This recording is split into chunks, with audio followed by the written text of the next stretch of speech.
Well, welcome everyone. My name is Natalie Benoit, and I am the Secretary of NAHJ New England, serving alongside our President Cindy, who is here, and board members Cristela, Vanessa, and Sabrina, who is actually moderating today's event. So very excited. We will be taking questions in the last 10 to 15 minutes of the event, so please have your questions ready. I also want to highlight that NAHJ New England won the organization's National Professional Chapter of the Year, and the National Cup was awarded at the NABJ NAHJ convention. So, and if you can look at Sabrina's screen, you'll see the trophy right there, shining in all its glory. Woo.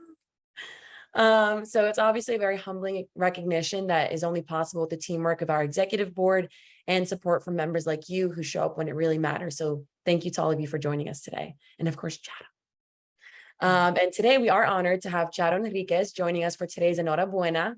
This is a series that our chapter created to celebrate, hear, and learn from the very best in journalism, all while raising money for scholarships to support the next generation of Latina journalists. So Charo is the first Latina department head at the New York Times. She's the editor of Newsroom Development and Support at the Times, where she works to support and elevate BIPOC journalists. Charo also serves as vice president on the board of the Online News Association and was a 2021 Sulzberger Fellow at Columbia Journalism School. So a very impressive resume there. We're so fortunate to have you joining us, as well as our chapter's director of engagement, Sabrina. She is the community engagement and social media editor at Connecticut Public, based in Hartford. And a quick shout out to our sponsor for this event, the New England News Collaborative, which Vanessa leads as executive editor. And so with all that, I'm going to toss it right over to Sabrina. Thank you. I realized my clapping hands were poorly timed. It looked like I was clapping for myself. I was definitely not clapping for me. I was clapping for Charo. Just want to make that clear right off the top. Thank you so much, Charo, for being here. We're so excited to talk to you. I'm happy to. Thank you for the invitation. Of course, of course. Like Natalie said, we're really here to just like celebrate all of our community's accomplishments and see what we can learn from each other too. So I have some questions, around product and around operations, but also around your work in DEI and just advocating for people like us. So let us get into it. Yes. First, so you've been a digital journalist like your whole career, pretty much, right? And you started in Puerto Rico. Throw your flags in the chat. Yes. We love that. But you were an editor, you worked as a copy editor, a project manager, a product manager, and you've had titles like innovation editor, all these big things that touch digital. And we know a lot of that intersects in different ways. So I'd love to give you the opportunity to speak to basically like how product and operations intersect with journalism, kind of help define those terms for some folks, and then how you've kind of found a place for yourself in that space. Yeah. Well, first of all, thank you. I'm really excited to be here and chatting with all of you. I see some familiar names in the chat. Hi. I've been a journalist for 26 years, which if you line that up to the evolution of journalism and technology, the same year I graduated college was the year that both the New York Times and then a year later my newspaper in Puerto Rico, En Nuevo Dia, went online. So I left college thinking I was going to go work in a newspaper and be a business reporter. And for the first year, that's what I did. And then the internet happened. And so I am part of that generation of journalists who had to figure out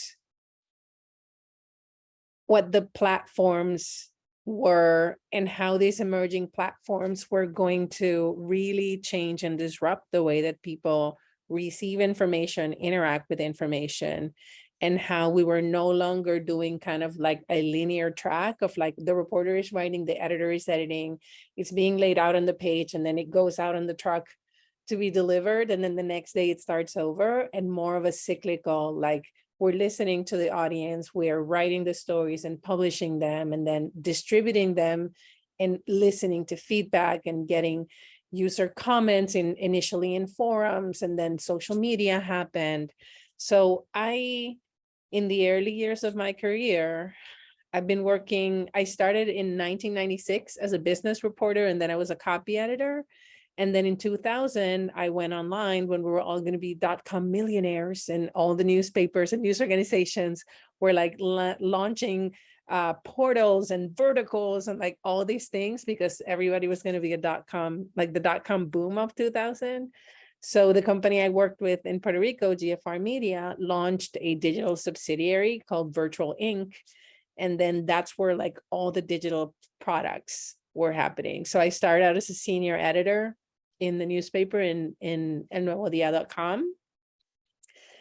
And from there, 2 years later, I moved on to our portal, which was sonai.com. And it was like essentially the Puerto Rican version of AOL. So we had content, but we also had chats and forums and like more user interaction and more of a service portal. So I also learned about managing not only like the report and the coverage, but also managing the interaction with technology and design and development. So I was the journalist in the room. So I had to learn all about a whole different language and sprints and product before it was called product, when it was just like designers, developers, kind of like figuring out and hacking at a site. I started working online so early that we didn't even have a CMS. We had to like hard code the pages and like publish them manually. That's how old I am, but also this is how I learned about how to talk to technology folks. But I never coded. I learned how to do like really basic HTML, and I could then look at traffic tags and see if stuff was tagged properly. So I could look at the code and see certain language in the code.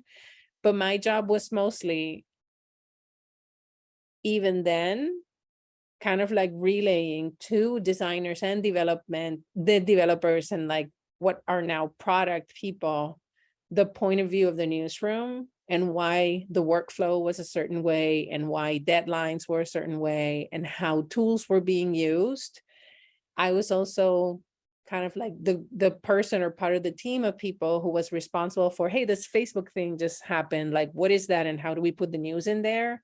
So I had to go and do research around like how do we even put news in there? And Facebook didn't even have product pages. They had groups. So we started a group saying, I read El Nuevo Dia, so that when people discovered Facebook, the brand was already there.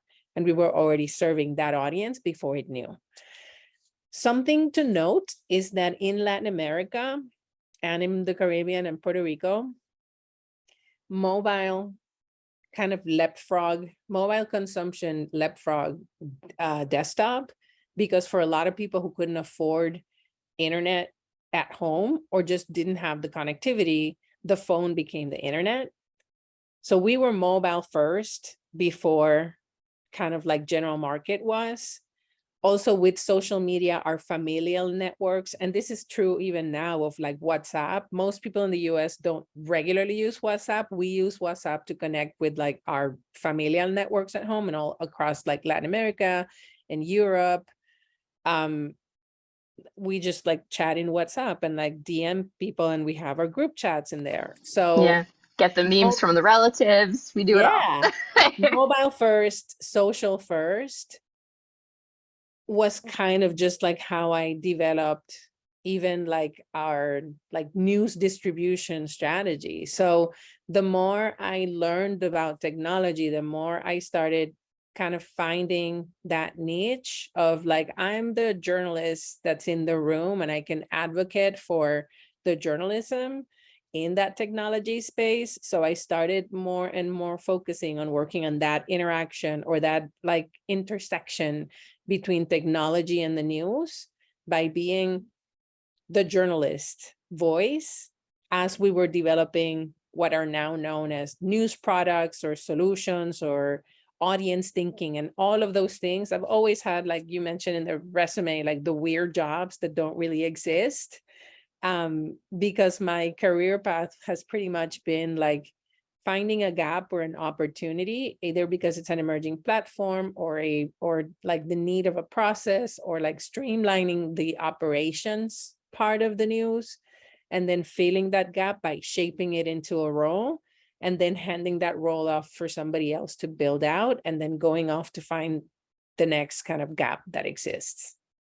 Yeah, it's so interesting that you mentioned that. And I want to touch on a couple points that you said too, because, I'm not nearly as experienced, but that was one thing that definitely carried my career, and has carried my career so far, is like figuring out what the needs are, and the things that make sense for us to be doing. I've worked in a lot of local news, so it makes sense, based on what's happening nationally, and then trying to learn that, right? And in your experience too, I think what's really special is that you were using your journalism experience to figure out what the next step was, right? It was the research, it was figuring out what this meant and what this could be. Correct. So I think that's really excellent. And then, you also talked about just like how important it is to know how to communicate with other people with different specialties and other departments. That's something that will always, always help, I think. And when you're in a newsroom also, to help figure out what the best solution is for something, for sure.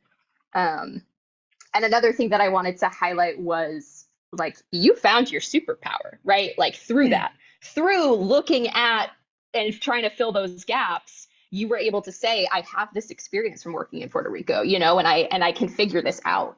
And so for some folks that, may be thinking about what their next steps are here in this conversation, that's definitely something that's worthwhile to take away, is like, okay, how can we fill the gaps? What do I bring to the table, right? What is my perspective? What is my experience? And that all has to relate back to diversity and what we each, carry within us. So I think that's amazing. I also feel like, so, more and more, just moving on to the next question now, more and more our industry is looking to tech solutions to solve news problems. And we see it a lot in how teams are building structure around experimentation and workflows. I feel like a lot of times journalists were good at documenting history and not so much good at documenting like processes and things. And all of that is so important to kind of to slow down and do that and write that down so that we can attack it the next way, the same way the next time, or improve on that. Thinking about, the next generation of journalists that are coming up, like what can or should the industry be doing to help them prepare for more of these innovative roles? A lot of these that I've seen are now in leadership, right? Yeah. And so when we think about how important it is to bring everything together, how important it is in who's sitting at the table, right? And who's sitting in those roles. I want to share the responsibility too, right? Like what can we do as an industry, but also what can individual journalists do to help them get there? I love that question, because I get asked a lot, like, what is the future of journalism? And the future of journalism is the same as like the present and the past. Like the core values of journalism will remain. The approach and how we work on solutions, like you were saying, is the thing that I think is evolving. And knowing about product development and product management and design thinking. And one of the things I like most about design thinking is that it's a methodology that starts in a place of empathy. It's about understanding the user need or the audience need, and then building solutions. And like you mentioned, experimenting on solutions. So you're not committing to like, let's go the whole way there. You're just committing to try something. And when you work in change management and when you've been working in innovation in newsrooms for the last 25 years, where there's been just like constant change and disruption with platforms and business models and all this change, the thing that remains and that practitioners in this space or journalists who dedicate kind of their careers to change management or to this kind of development, it has to start from a place of empathy. My users are both the readers at home, or have been throughout my career, the readers at home, and understanding what that reader experience is. But more so now in this stage of my career and in the team that I'm running in my current job, it's about understanding my audience. And my audience is the journalists who work in this newsroom, and advocating for them to have the best tools possible, the least cluttered workflows possible, the best culture for them to be able to do the work, the best kind of conditions in which they can learn and develop skills. So all of those things and understanding, it like has to come from a place of empathy. So how do I know where the gaps are? Because I'm a good reporter. So I go out and I kind of like report on the happenings in the newsroom. I do a lot of listening. We do surveys, we do research. We understand the trends like top down, like outside of the newsroom, but we also do a lot of listening to like, what do our users need? And my users now are not necessarily the readers at home, are the journalists here. And how do we make their jobs easier, whether it is taking a look at workflows and like streamlining workflows, or working with product and improving the tools that they're using, or just the information may be there, the tool may be there, you just need training. So show me how you work and I'll show you how to make it easier or faster. And just like having, like building relationships and building trust.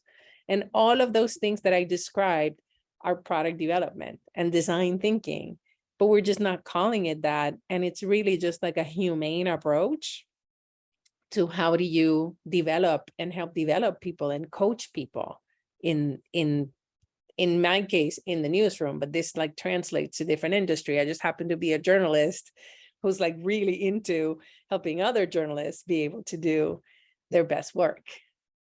Yeah. I think, you know, another term that's used is human-centered design. Yeah, And so when you think about that, right, what word comes first? It's human. it's It's human. about connecting with each other. And going back to a previous point that we mentioned too, it's, you know, if you don't understand how someone works, how can you help them, right? Exactly. How can you help yourself, right, if you don't understand that and reflect on that too? So yeah, that's amazing. I was reading an article, an interview that you did in the Hispanic Executive magazine earlier this summer, and just thinking about that empathy piece. I don't know. I love what you said because it was very different from my experience and some of my colleagues' experiences too. But you were talking about working in Puerto Rico and then working in New York and that transition. And you said, I never didn't see Latinos in leadership. Yeah.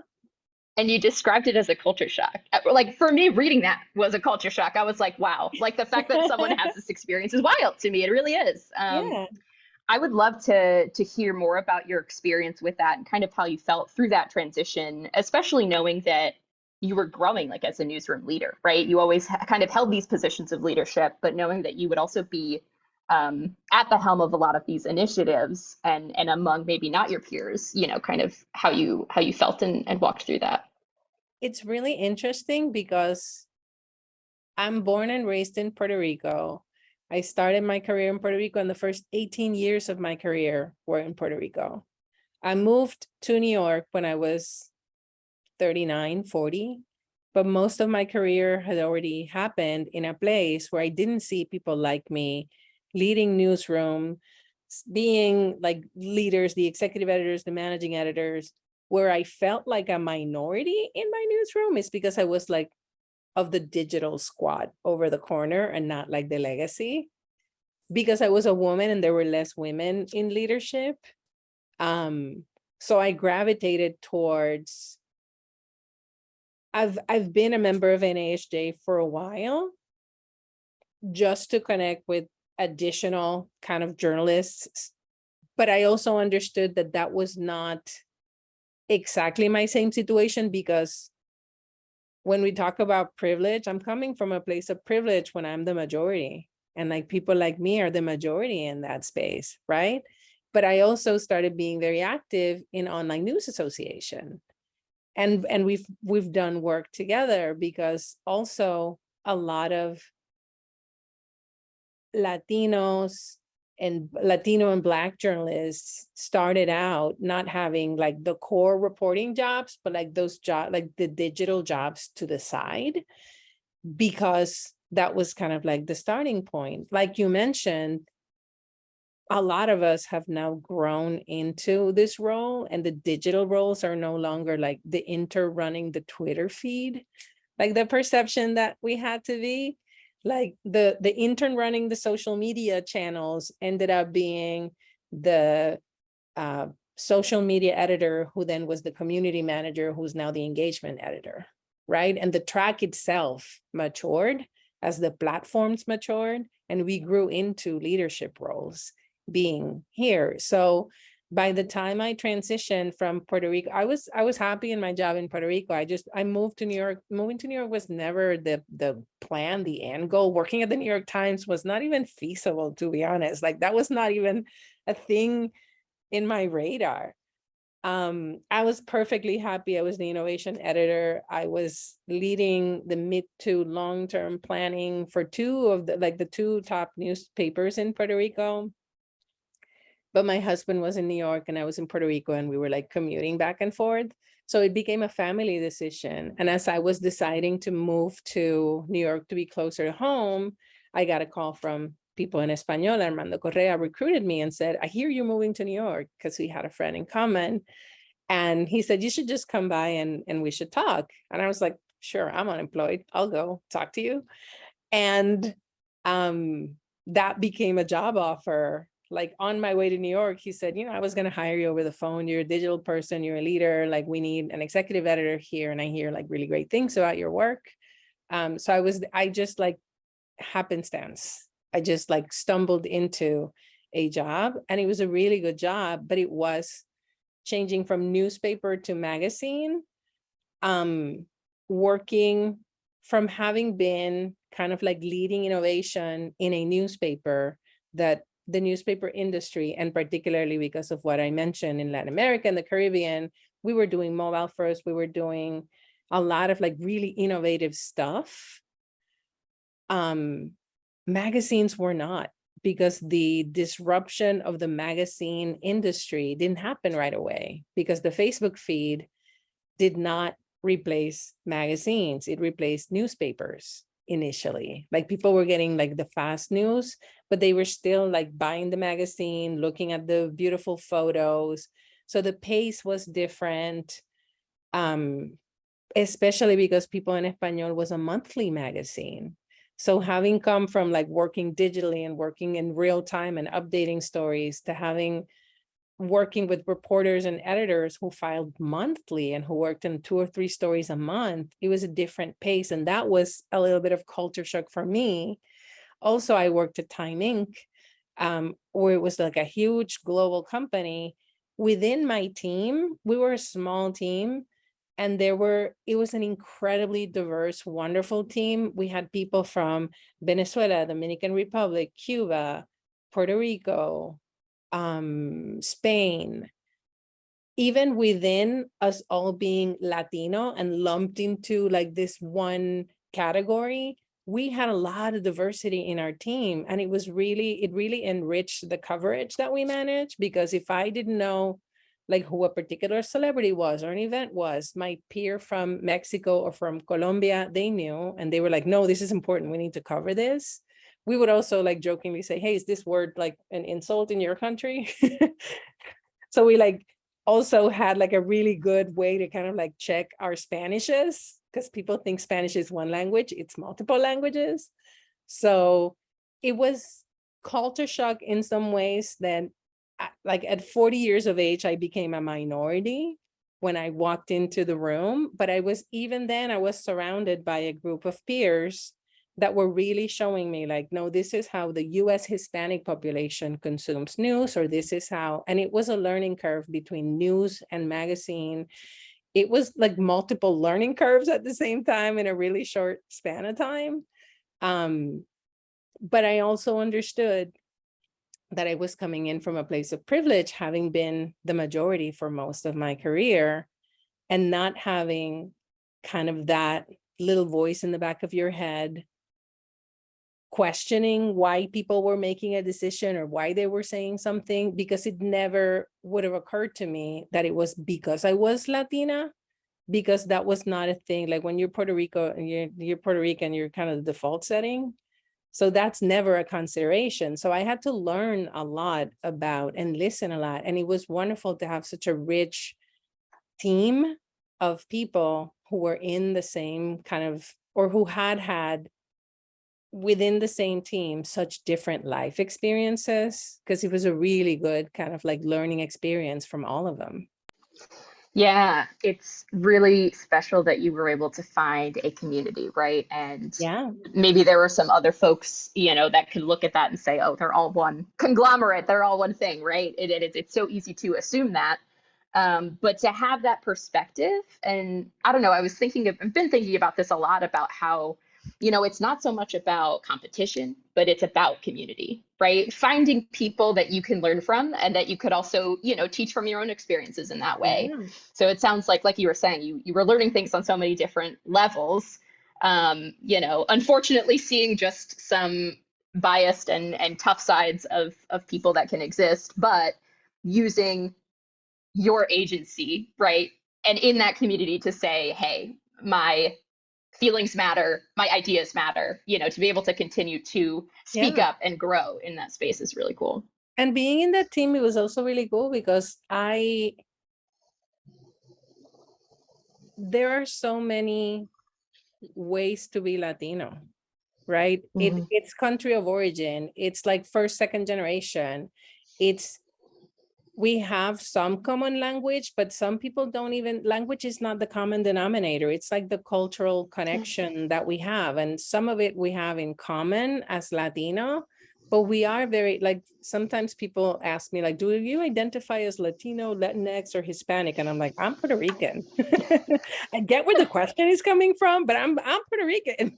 Yeah. Because it's about kind of like the collective strength we have, but also the individuality of our country of origin, our familial networks, our like, and that's like that was like a really beautiful experience. I'm not a magazine reporter, so in some ways it was just not, it was a tough learning curve. Going from newspaper to magazine, but it was a really beautiful experience to have, like you said, that community of journalists, because I was just learning a brand new place and getting so much perspective from them was really wonderful. Yeah. And to have the opportunity of like having that phone call too, like always take that conversation, y'all. Oh, Yeah. you're gonna have me out here picking up spam calls, waiting for my call up. So a huge part of your role is cultivating and shifting the newsroom's culture and diversity, which among everything else sounds like, it sounds like you're doing the work of 8 people. But we know that real and true transformational change can't happen overnight, right? Like this takes time. And I kind of want to like, I want to zero in on one part of the hiring process specifically, because I feel like it starts even from the interview, right? Before the onboarding, right? How we're, right? If it's a two-way conversation, we're trying to understand what we can provide and how our values align. And how we can be compensated and compensated fairly. So thinking about the onboarding process and training, how can we set up supportive systems for success when we're hiring? Oh, that's a great question. Yeah. I really, really love that. So I started working here as part of a team that was called the Digital Transition Team, that was born out of the innovation report that the Times launched a few years ago, that was pinpointing like the opportunities for the Times to grow really into a digital first organization. So they assembled a digital transition team. And for me, when I read kind of like the job description and that were what they were looking for in a training editor, I looked at all the things and I said, this is it. Like, this is like the band of like merry misfits that I want to join. Like, these are the people that are going to be like moving change forward in the digital space. And like, this is great. So that interview process to come into the Times was, for me, I was interviewing them as much as they were interviewing me. So it was important for me that my values aligned with the team, that the scope of work aligned with what I wanted to do next and with what I wanted my next step to be. Because it's cool to work at the New York Times, but it's cooler to work at the New York Times when they're doing the type of work that you want to do, and you see that there's like growth and that your voice is going to be heard and that your expertise is going to be appreciated. And all of those things aligned when I started working on this team. So a year after I joined as a training editor, I moved on to be a strategy editor in the team. So instead of just deploying training, I was kind of zooming out and helping define how training would roll out, which desk, and kind of the process on how we're training people. So instead of a classroom setting training, we did a lot of one-on-one coaching and kind of like designing even like staff lists and who needs a little bit more help. So that's a 45-minute session versus who needs. So we did one-on-one coaching. There's a team of 23 of us. This was not just me. And the newsroom of the New York Times is now it's about 1,800 journalists. It used to be 1,600. We did one-on-one coaching on how to use a CMS. And it was partly training them and also partly building those relationships of understanding where pain points were for people. Understanding that if there was a colorblind editor who was struggling because of an accessibility feature in our tool, like we noted that, so that when we were working on accessibility, we knew who to go and talk to and say, hey, does this work for you? So developing kind of like back to like the human-centered design and the human kind of component of it. Our team also started developing, just for our internal purposes, processes around how we onboard people and who do you need to talk to, and like what is the 30-day, 60-day, 90-day plan for when you onboard to the team, and kind of advocating for not only managing the workload, but managing the people and developing really good kind of management practices within our team. So a year and a half ago, the Times launched this big call to action on DEI and an internal kind of like research and call to action on how we needed to help build a culture that works for everybody. So it's not just about managing the report and just our signature journalism, but it's also about the human experience within our newsroom. And at that point, in the summer of 2020, the person who was leading our team moved on to a different role, managing international operations. And I was promoted into the head of my department. So I also helped shift us from being a training team that was called digital transition. So we also had kind of a branding problem because people thought it was a transitional team and kept asking, have we transitioned yet? Are we there yet? So it became newsroom. You're like, go on the website. We're there.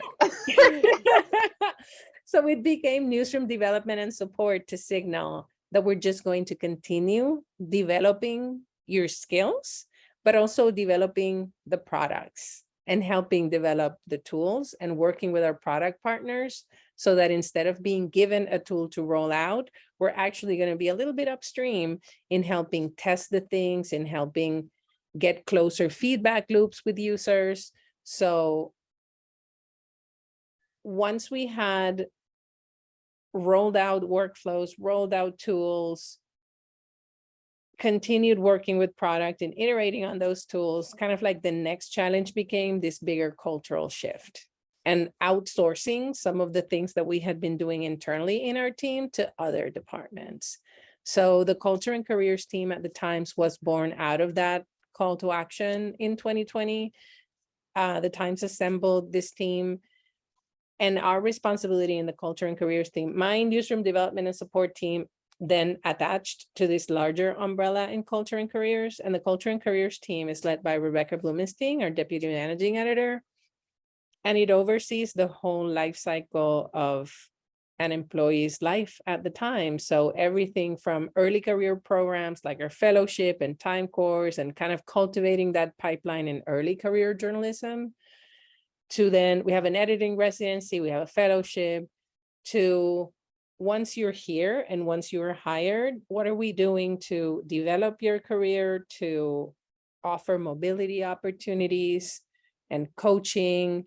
There's also somebody who handles policy and somebody who handles external recruiting and building better pipelines of talent to come into the time.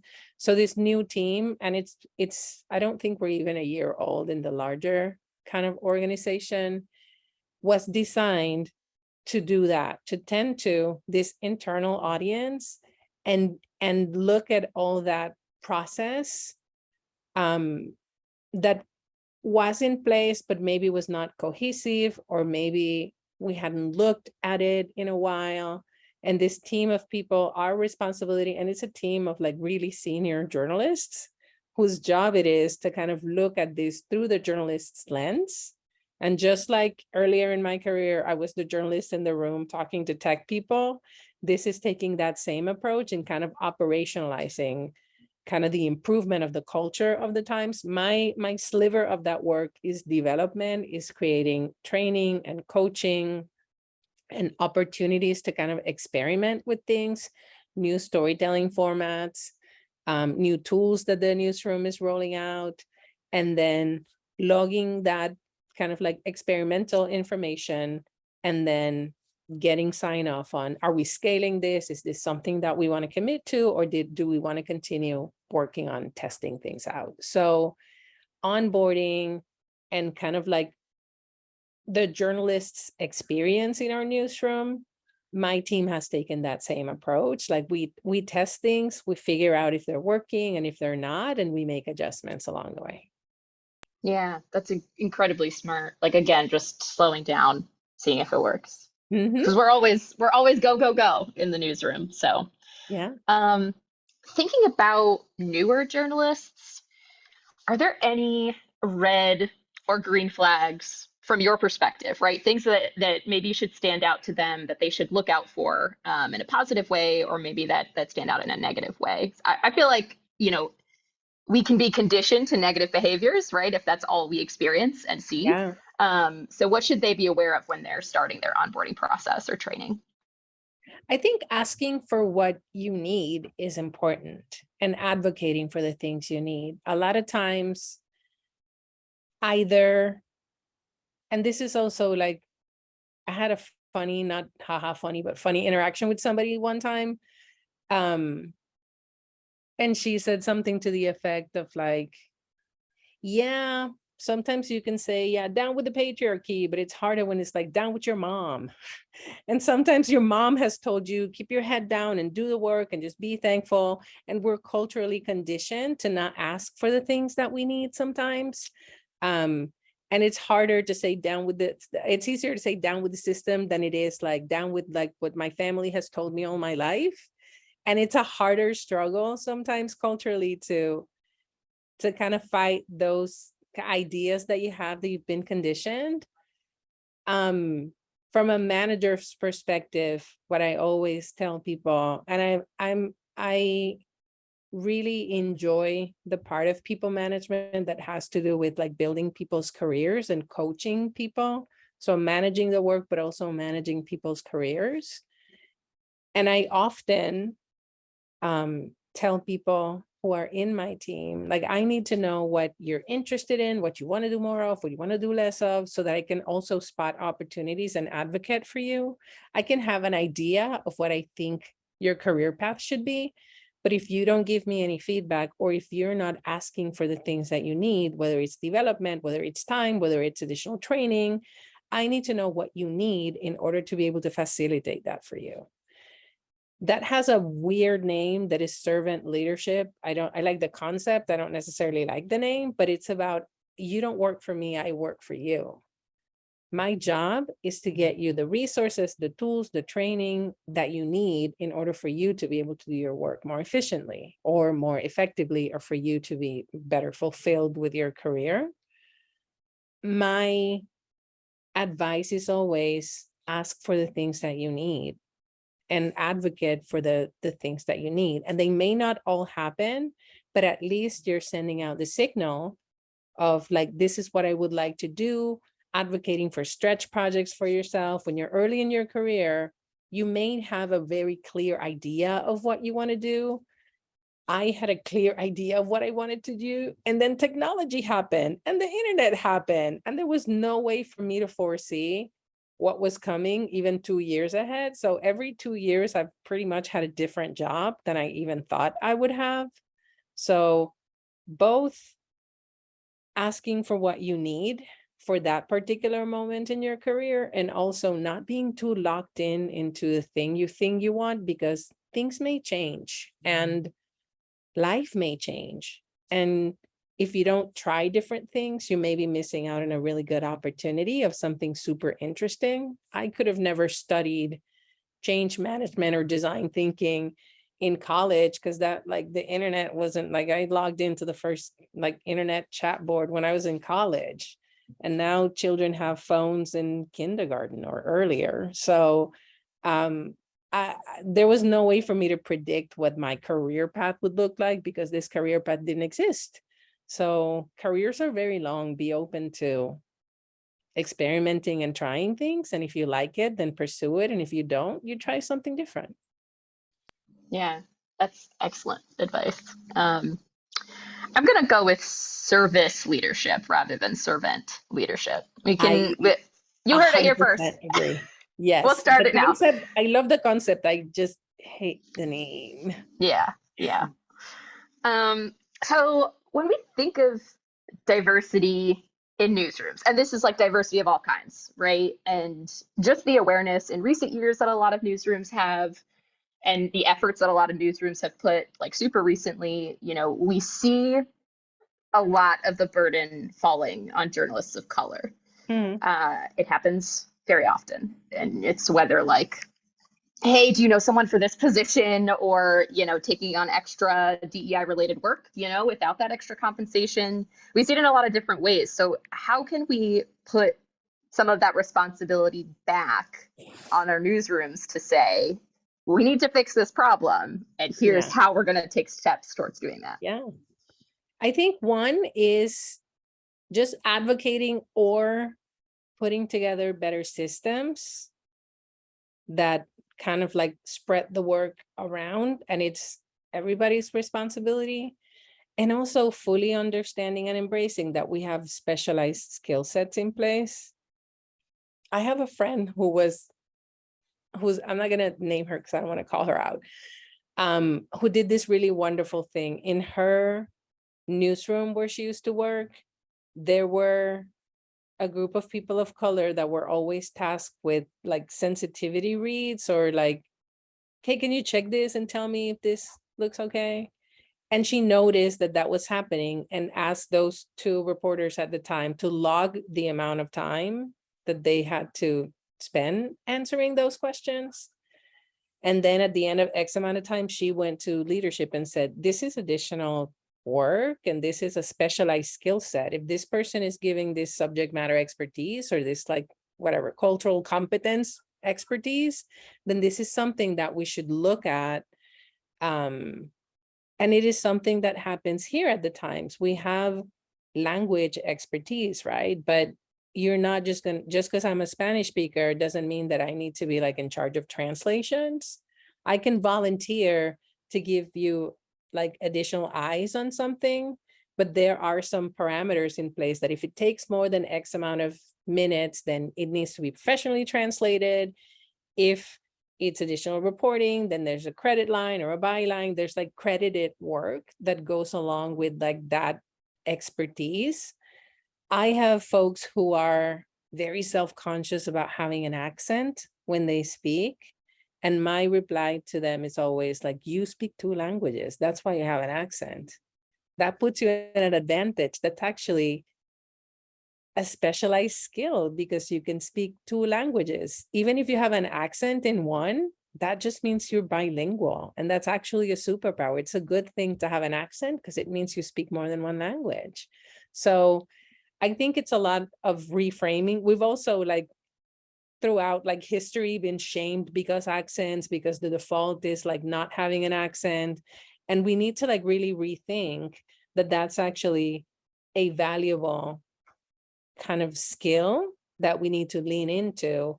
And our cultural competence, our expertise, our language, all of those things are things that we can leverage as marketable skills, frankly.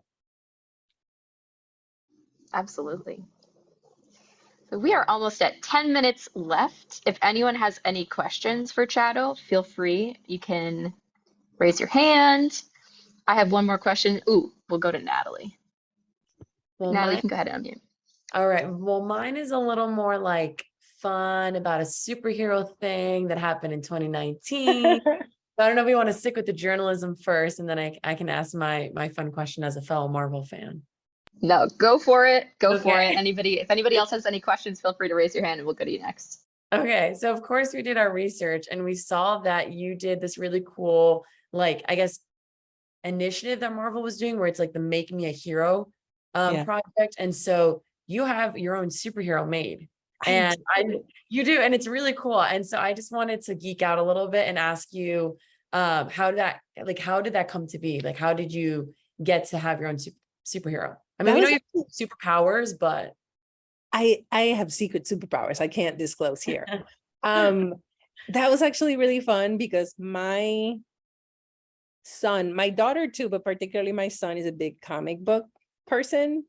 So ever since they were little, every Marvel movie imaginable is like a big event in my household.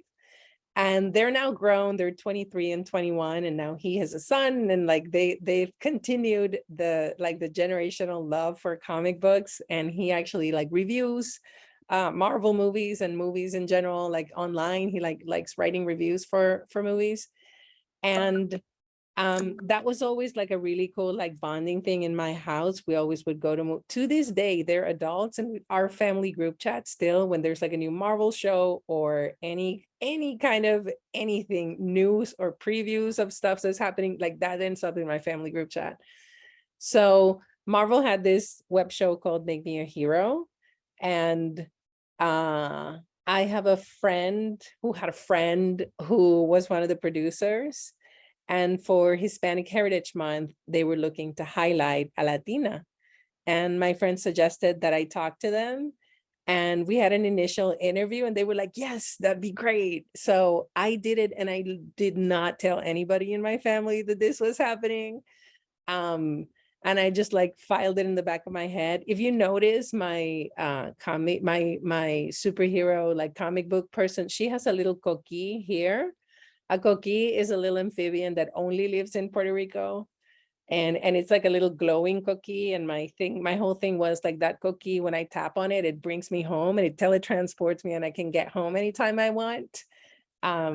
This was after Hurricane Maria, so I really could have used that to go home as much as possible because my mom is still in Puerto Rico and I couldn't see her for a while.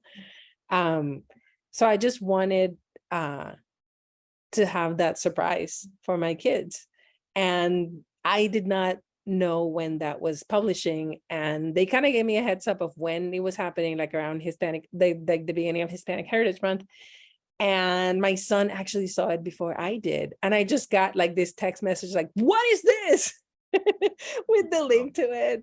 And they were just like super excited. And it was like a really fun thing to do. And it was also a really cool way to kind of highlight in a very subtle way, because I'm not wearing like the Puerto Rican flag, or like there's like a nod to Puerto Rico there. Like everywhere I go, Puerto Rico goes with me. And that was like my little nod to home. That's awesome. Thank you for sharing. I love that. Very, very cool story. That's awesome. I don't see any hands or any other questions in the chat. I can ask one more. What's giving you hope that our industry will improve its inclusion efforts and will continue to find ways to be sustainable? What's giving you hope around that? This gives me hope. You give me hope. The fact that we're having this conversation, that there's this amazing group of people here who are doing this work, that we're here, that we're doing the work, that we are in places where we weren't before, that we have access to places that we didn't before, that we can continue to not just achieve things, but also by achieving those things, representing that it's possible. I had a really cool interaction at an actually NAHJ conference in Miami. This young woman came over to the Times booth and said, I'm not going to say her name. I'm going to say her name. Her name is Coral Murphy. She came over to the booth at the conference and said, I was just displaced because of Hurricane Maria, I was sent, like during Hurricane Maria, like universities shut down in Puerto Rico. So a lot of the students were sent out to different schools. So she said, I'm doing like this, I'm studying this school and I'm doing this like internship program. And I just wanted to come here and tell you, like, you went to my school, you studied at UPR, you worked in a Nuevo Dia, and you work at the New York Times. You did this, so it's possible. And I exchanged contact information with her. And then we started kind of like following each other on social media. And like a few months ago, maybe a year later, or sorry, a few months later or a year later, she sent me a note and said, hey, if I wanted to pitch a story for the music editor, like who should I talk to? And I connected her. I just gave her the contact information and she wrote up her pitch and she published a story at the Times. And then fast forward to maybe 2 years ago or a year ago, I'm looking through our fellowship class and there's Coral Murphy. And she was our David Carr Fellow last year. And she worked here in our business desk for a year, writing really amazing stories. And just that gives me hope. The fact that the work that all of us are doing is kind of like leveling up for the people who come after us to see that it's possible. And if I don't move the ball, my job is not to like accomplish it all. It's just to move the ball forward so that the next person can, right? So that's the thing that makes me hopeful. That's the thing that drives me, that keeps me going, and that makes me excited about not just the work that I'm doing, but about being in this industry and part of this community. Thank you for sharing that with us. That's really, really sweet. It's awesome to hear such a really cool success story there. But yeah, like you're saying, it's, we get to a certain point, and it's easy to keep looking forward and trying to climb, but it's important to turn back around and make sure you're extending that hand to somebody And not else. just that, while you are right, like I have a friend who has this really cool phrase. It's like rise, it's in Spanish. I'm going to mess it up in English, but it's essentially, as you're moving up, bring people along with you. Don't wait until you're like all the way up to like help them up. As you're rising, bring others along with you and leave the door open behind you so that other people can come in. Yeah. Vanessa has a question in the chat for our last few minutes. Do you have any advice for collaborating with other people or departments and persuading them to try something new or build a new habit? It's a great question. That's a good one. You have to frame it in a way that it's mutually beneficial. When you want to introduce change, you need to understand people's kind of incentives or motivations, and everybody likes praise. So praise is not one that counts. But you need to like understand like what incentivizes or motivates people to even try something. There's a few kind of dirty tricks on just like getting people to commit to try is easier than to commit to do something permanently, because then they feel like, oh, you're doing one more thing. And it's like, no, I'm actually taking things off of your plate. Like, what are you doing now and how?